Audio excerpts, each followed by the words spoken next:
Today's show is sponsored by the ABV Barrel Shop.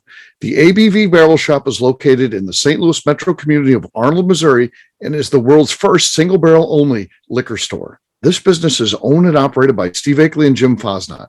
Head over to abvbarrelshop.com to sign up for their email and text distribution list. That way you'll know what they have in stock, what classes are coming up, and what barrel picks they have in the works. We are also sponsored by The Bar to Go. The Bar to Go offers a fully customizable carrying case that allows you to take your favorite distilled spirits or cocktail ingredients with you. Whether you're looking for yourself, a customized gift, or logo items for your business or event, The Bar to Go can help. Check them out at thebar2go.com. Use the number 2 when you type out The Bar to Go. Did you know Neely Family Distillery now ships its popular distilled spirits directly to you? To order, simply call 859-394-3258. Tell them the ABV Network sent you. And now, on to the show. Let's drink!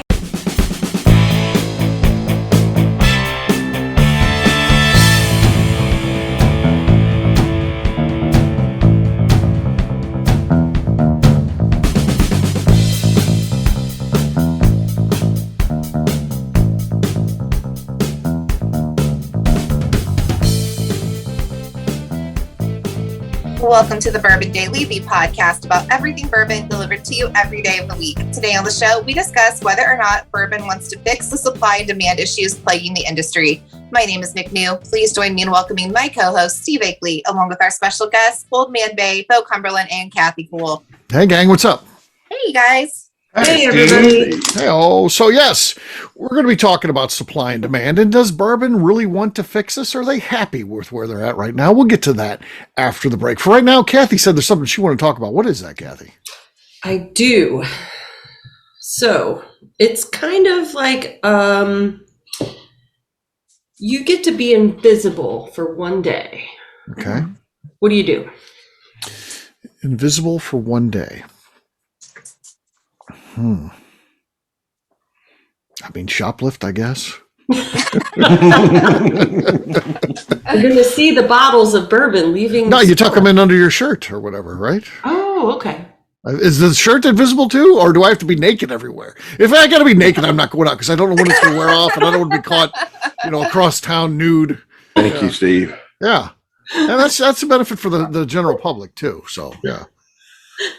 I didn't think about the rules, so Okay. I'll let you make the rules. Okay. You have an invisible cloak. We'll do it Okay. Harry Potter style. All right. Well, I'll tuck some bourbon underneath the cloak, I guess. I don't know. I'm not sure I would do it. I mean, ask 16-year-old Steve. You'll have a pretty interesting answer.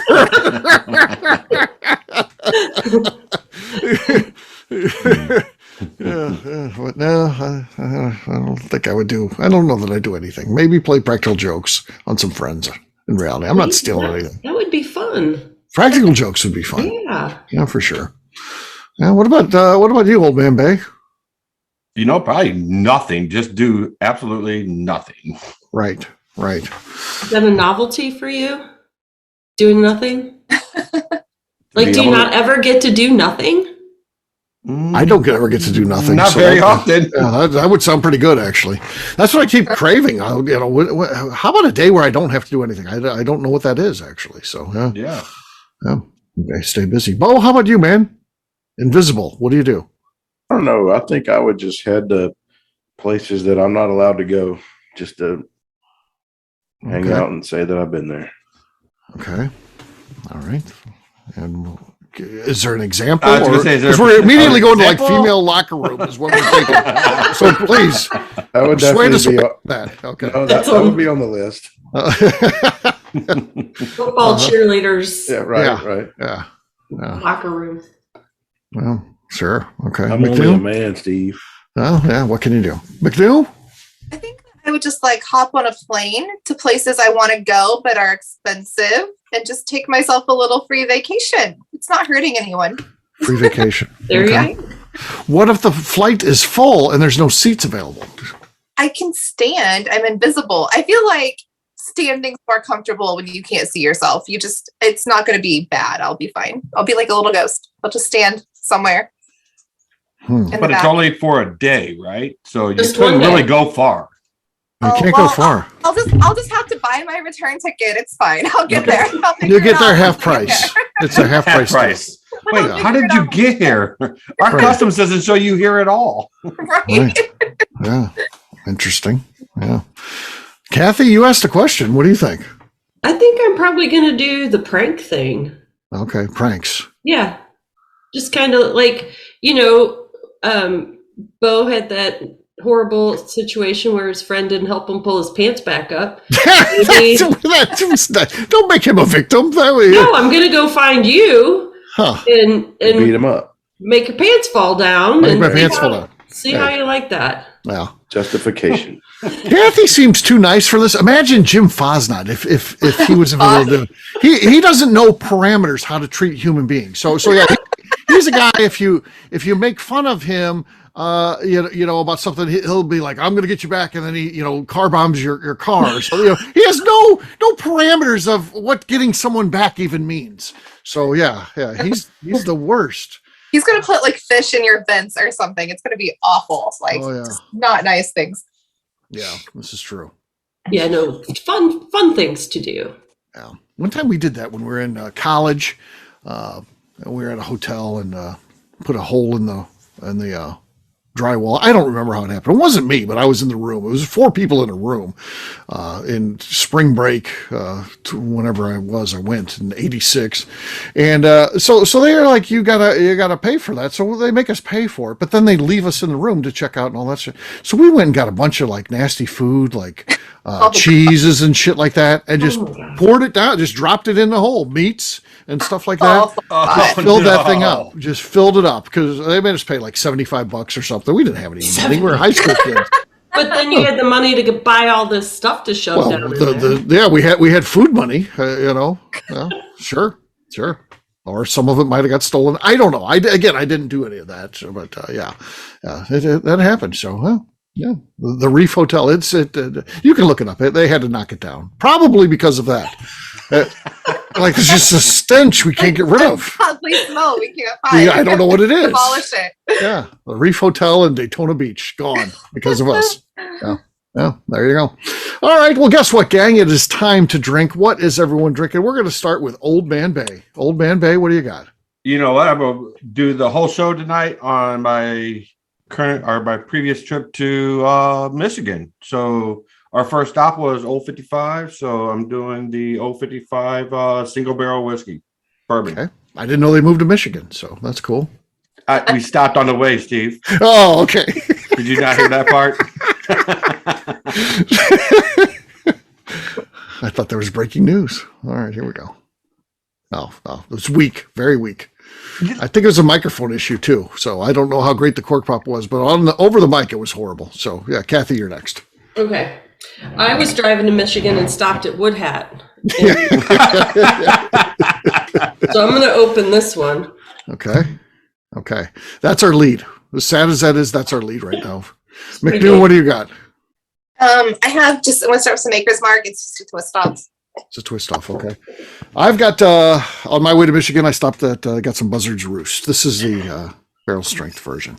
All right. Why didn't any of you guys come see me while you were in Michigan? Well, yeah, I think we know. Yeah. Oh, and hey, look at that. It's a signed bottle. Signed bottle. By Jason. Yeah. Jason Fruits. Oh, who set you up to meet that guy and everything? I don't know. Yeah, exactly. Some guy doesn't help people pull up their pants, apparently. He only arranges meetings. The pants are not in his job description. I'm never, let's be honest, I'm not fixing anybody's pants. It's an adult. If your pants fall down, that's on you. You got to figure that out yourself. So, all right, here we go. I think that's the lead. I do think it's the weakest cork pop we've had to date. That's in the lead. But Bo, basically just threw an underhand softball here to hit this thing out of the park. What do you got? Well, due to the fact that I'm on the tail end of my 3rd COVID trip around the world, I am going to be just handling some water tonight. Wow, that means I win. Yes. By default, I win. Yeah. Hey, I have a question, Steve, about your cork pop, by the way. After we drink, let's drink. Cheers, gang. Cheers. All right. What do you got, Old Man Bay? When you did that cork pop and that bottle blew, yeah. What happened? Well, okay. I'll show you right here. He's real strong. So that's what you're looking at. So it was a result of a cork pop. So I popped the cork. I just showed about a stack of bottles. There's a table, then there's a smaller table next to it, and then there's on the floor. So there's like 3 layers of bottles here. So I pop a cork, go to set it up, it misses. It doesn't quite set on the table. Knocks over table 2 bottles off there and hit that down to the floor, and all those bottles crashing took out my Green River bottle. So yeah, and it broke the neck off perfectly. I just posted a look at this cork pop, but yeah, I didn't tear the top off. No. Jim and I were talking about it the other day. We've been both meaning to ask you what the hell happened there. Yeah, but the crash, Bo, you might want to isolate that on that show. It's incredible. It's a beautiful crashing noise. I think the film industry may want to use that. It was just perfect. It was yeah. All kinds of glass crashing, and because my mic is right there, so my mic is here, and then that stuff is just right there. So yeah, it doesn't help again the podcast audience, but I show you. It'll be in one of Bo's movies here soon. Yeah, there'll be a lot of glass crashing, so that's a sound effect you can use. So yeah, there you go. Okay. All right, well, we'll take a quick break, and then when we come back, we're going to talk about supply and demand. Does the bourbon industry want to fix that? We'll do that in just a few.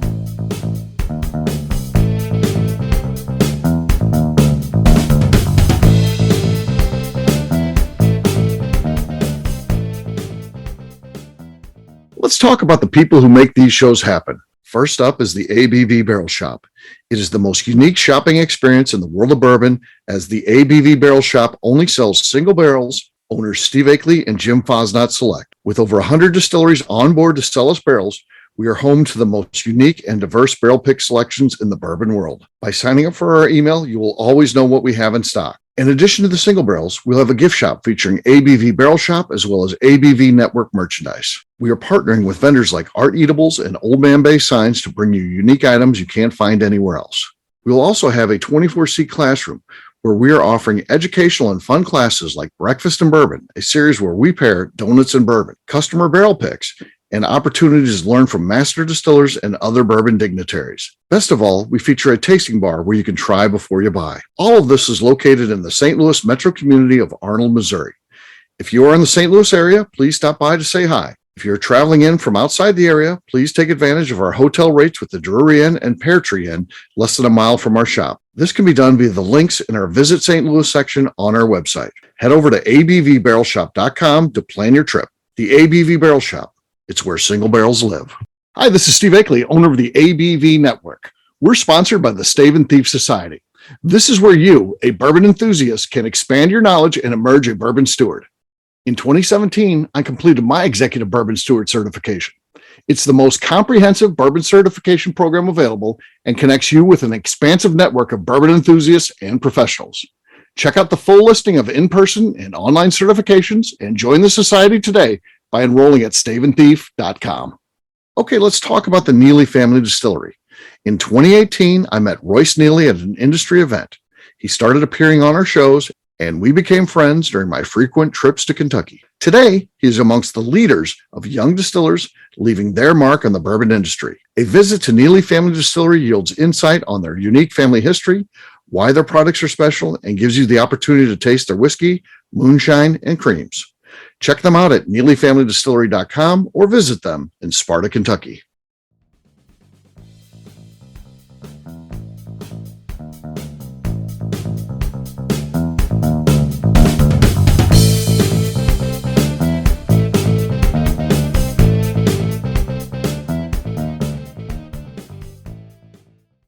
This is Bob. I'm in Ohio. You're listening to the Bourbon Daily. Welcome back to the Bourbon Daily. Today we're discussing if the industry really wants to fix their supply and demand issues. Yes, we are. So we hear this from time to time. Don't worry, we're ramping up production and we're doubling our capacity. You keep hearing these things and, or they're apologizing because they can't fulfill demand and they're working behind the scenes to fix that. Do we really think there's any distillery that wants to catch up and meet the demand that they have? Bo's shaking his head no. Bo, what do you think? No.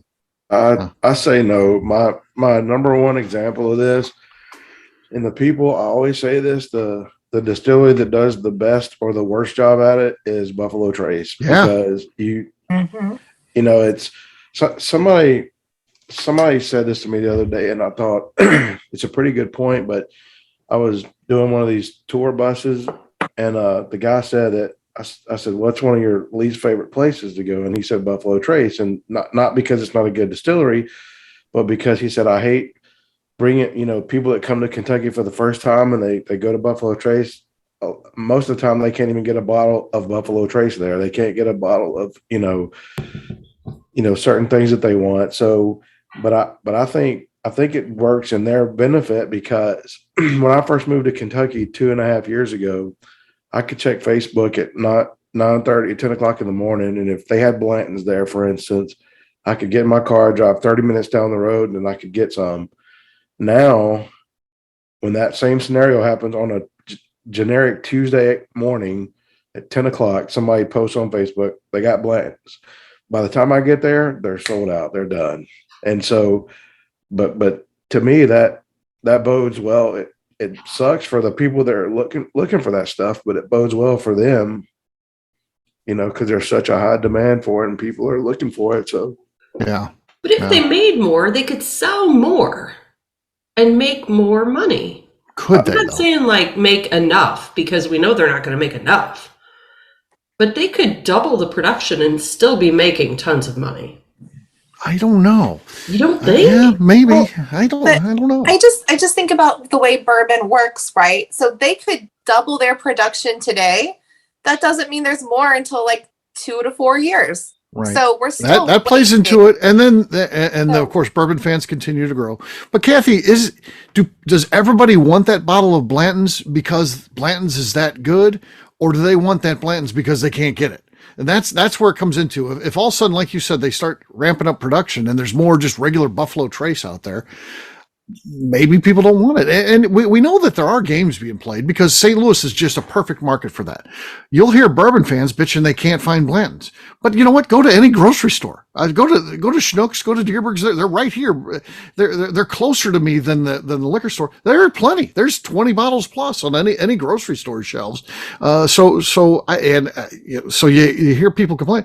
So anything that they create is really false anyway. If you know how to play the game, I think you can circumvent it. On some of that stuff. On the Blanton's, you just can't get because they just don't have it. But it generates interest that, you know, if it's not there, maybe they're not selling as much as we think. So maybe it's all really good. I don't know. I'm not an economist. But if you look at just talking about this distillery, I know others do it, but you know, you might go there tomorrow and all they have on the shelf is Blanton's and, you know, Wheatley vodka or whatever. They don't have Buffalo Trace. It's not every day that you go there. There are some people that don't know to chase Blanton's. They don't know to chase Eagle Rare. So, you know, I'm new to the bourbon industry and I just want a bottle of Buffalo Trace. You can't tell me that Buffalo Trace doesn't have any bottles there on a Wednesday. Like, you know what I mean? So they just don't put them out on Wednesday because it bodes better for them to have them out specific days. You know, but you can't tell me that once on that Wednesday when they do sell out of Buffalo Trace that there's not another bottle at that distillery that they can put on the shelf. I do think you're right about that, Bo, because imagine if you're like, anytime we go to Buffalo Trace, there's Buffalo Trace there. Well, then suddenly everybody's just like, well, I'll just, when I'm there, I'll get it. Or if I see it, I'll get it next time. No, they create this demand where when you see it, you got to buy it. Oh my God, it's Wednesday. I'm here on a random Wednesday and it's here. I got to get a bottle. And so it does create this situation where you're pressed to buy the stuff, even if you don't necessarily need or even don't necessarily want it. You're like, oh, this is so rare. I'm here and they got it. I'm going to get it. To me, it's the Cuban cigar effect. Right? You couldn't buy a Cuban cigar for the longest time. So if anybody was able to ever get one, it was like, oh my God, I got a Cuban cigar. Well, now you can get Cuban cigars. You can bring them back into the country. And honestly, it's not that great anyway. I mean, there's Nicaraguans and there's the same climate atmosphere that the tobacco leaves are grown in that are just as good as a Cuban. And, right. and it's the same thing in the bourbon world, I believe. You know, Blanton's, yeah, it's good. Is it worth the secondary market price? Not in my book, no. Right. I'd never pay it. Never pay it. Never pay it. What about just regular retail? Would you pay regular retail for blends? Probably not. Son of a I like Eagle Rare. I really like Eagle Rare. So Right. Eagle Rare, yeah. Yeah. Yeah. I understand that, we hear doubling production and things like that, but it's just it's going to really all go to their regular products. It's not like when you hear like Beam is investing $400 million. That's so they can make more Beam white label and grow their brand that way. It's not so we can find more Little Book or more, all the cool things that we want. That's not what they're ramping up for. So yeah, it's to grow the brand by utilizing the core product. So I think they're happy where they're at. I think. Well, now correct me if I'm wrong, but they get paid for what the retail or MSRP or whatever it is that they sell that for. So if they made more, they're going to only sell it for the same price that they sell it now, right? It's the secondary market that's screwing it. I guess. I don't know.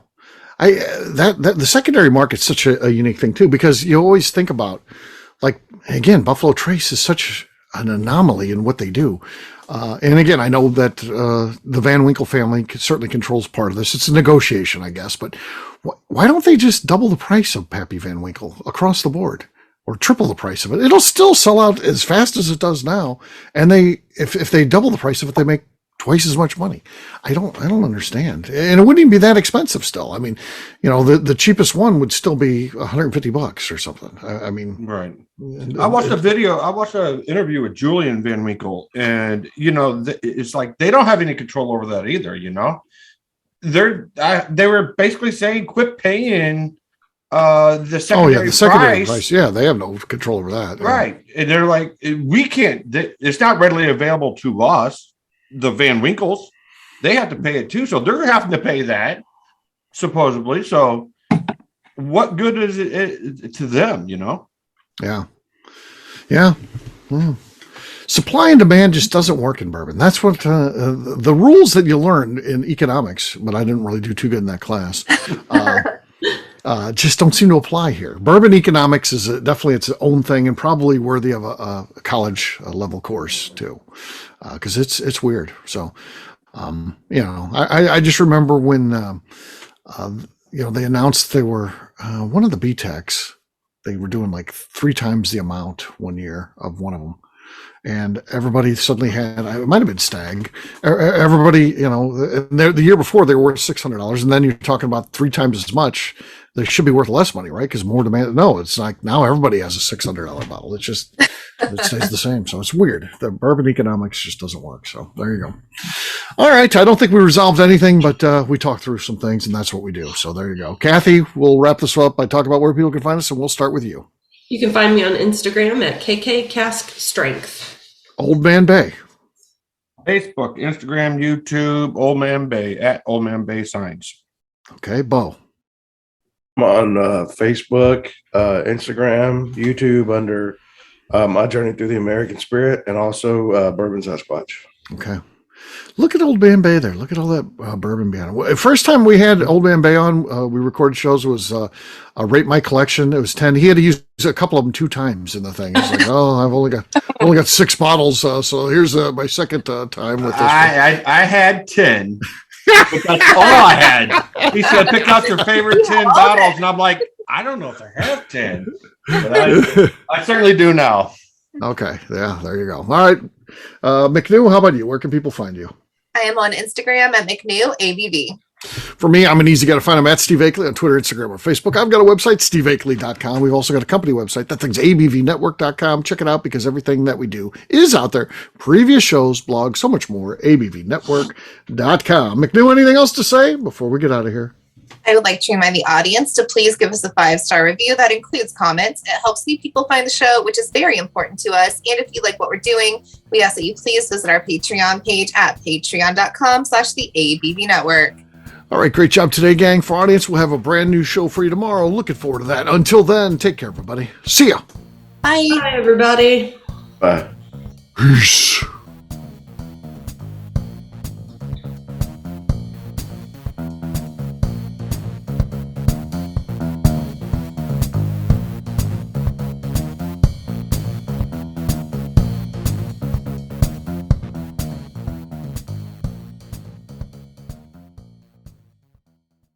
Before we finish the show, let's talk about some great companies that support the ABV network. First up is Moonshine Still Pro. Moonshine Still Pro has a full line of products to help the home distiller.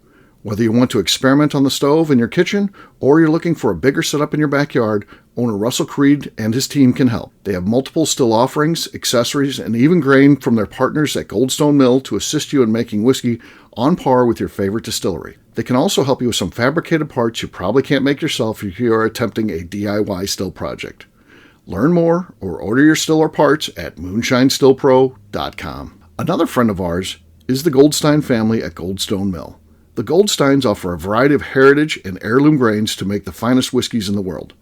Plus, they are more than just a grain company. They are truly consultants to make sure the grains they are providing to you or your business meet your highest expectations. Additionally, they work with mills around the country, ensuring shipping is as low as possible for their customers. If you're a distillery, brewery, or even doing this at home, Goldstone can assist you. Check them out at goldstonemill.com, call them at 217-254-6613, or check in via email at hello@goldstonemill.com.